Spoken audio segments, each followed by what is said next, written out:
So one of the things that we found when burning is if you burn too frequently, you're biasing the ecosystem away from the herbaceous species and towards the more grassy species, because the grasses are more tolerant of disturbance and the herbaceous species aren't as tolerant of disturbance.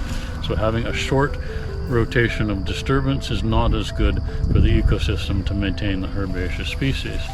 So with the fire regime, extending that out to maybe 6 to 8 years between burns, or with a disturbance regime such as mowing, because mowing is with the option that we have for doing in this project. You can mow this whole area. We were mowing on a 4-year cycle. So basically, initially we were mowing the entire area, so a huge area, all in 1 year.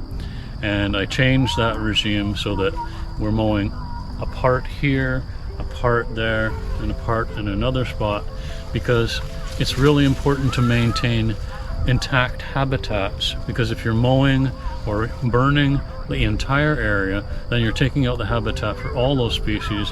And overwinter, a lot of species actually overwinter in these stems.